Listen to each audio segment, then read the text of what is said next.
Here we go. Factor 16x squared minus 8x plus 1. Now this does not have a leading coefficient of 1. The leading coefficient here is 16. And but the last term is 1, so actually it really does behave pretty similar to the types I'm doing in this topic, where you have a leading coefficient of 1. It's just that your last terms will be 1 times 1. So try to break this up, and we need x's here to get x squared, and plus 1. How am I going to get 1? You can only have 1 times 1 equals to 1 with integers. And now it could be minus 1 and minus 1. And in fact it has to be, because with a minus here, you know that at least one or both of these are going to be negatives. And in fact what's going to be negative is both signs, because to get a plus 1 I need either positive times positive or negative times negative. And to get the middle term negative and this term positive, then it turns out both these are minuses. Now what that didn't settle was, how am I going to get 16? And there are numerous ways to do that. It's 1 times 16, 2 times 8, or 4 times 4. And I guess that's not numerous, it's just there are several ways to do this. Now when you're picking out the factor, the thing you want to look out for is do the numbers in the factors, in the factor pair, do they add or subtract to get the middle number, the middle coefficient? And 1 is 16, do not add or subtract to get 8, so that's no good. 2 and 8, you can't add or subtract 2 and 8 together to get 8, so it must be 4 and 4. So I'm going to plug the 4's in,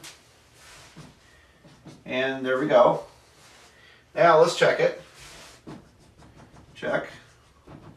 And when I multiply this out, I get 4x times 4x, that's 16x squared, minus 4x, minus 4x, and then plus 1.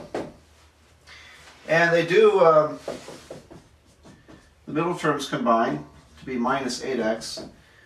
And so if you look, I did get the original, so this is correctly factored. And we're basically done, except sometimes it's advantageous to write this one a little bit differently, because these are the same binomial factors, so we could write it as a perfect square. In other words, we can write this as try to write it legibly, right? 4x minus 1 quantity squared. So that happened to be a perfect square binomial, as we call it, factored as a perfect square. Right. There we go. Okay, 2 more examples to go. This was a short one. It's a binomial. Factor 2x cubed minus 18x. And I keep mentioning this to first look for a greatest common factor. And this one does have it, doesn't it?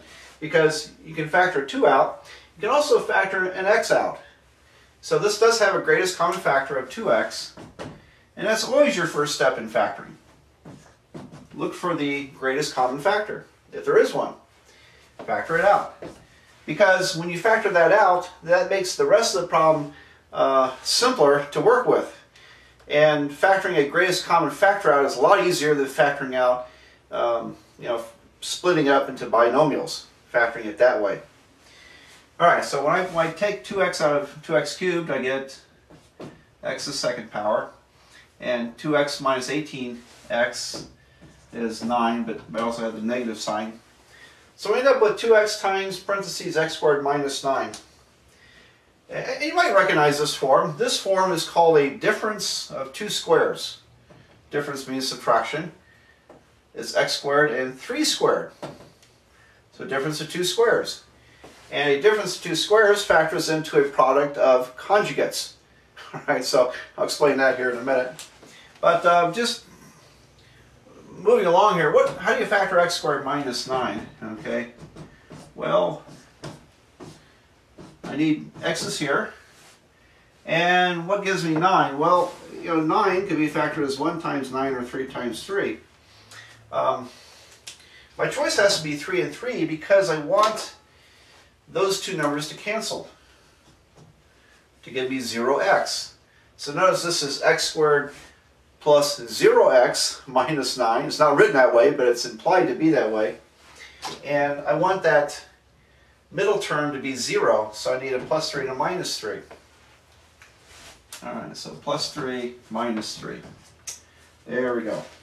And you can check that easily, that works. So, but notice this is totally factored here, and you want to be able to totally factor a polynomial to do the problems facing you in this chapter, and because that ultimately you have to be able to pick things apart like this.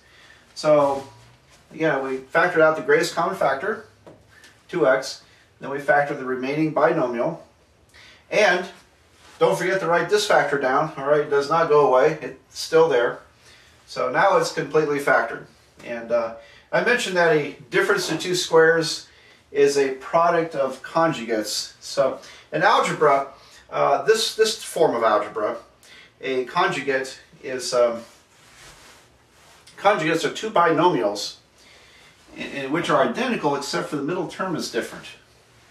And so we have x and 3, but the middle signs are, I said term, I meant signs, the middle signs are opposites. One's positive, one's negative. That makes them conjugates, all right. The word conjugate is also comes up in abstract algebra in different ways, and if I could easily put my hands on my Rubik's Cube, I could possibly demonstrate to you what a conjugate means in terms of a Rubik's Cube. So it's an interesting concept at a much different level of algebra. And we do, mathematicians study algebra at abstract levels and solve all kinds of interesting problems. So in any event, this one's factored, and I've got one more to show you.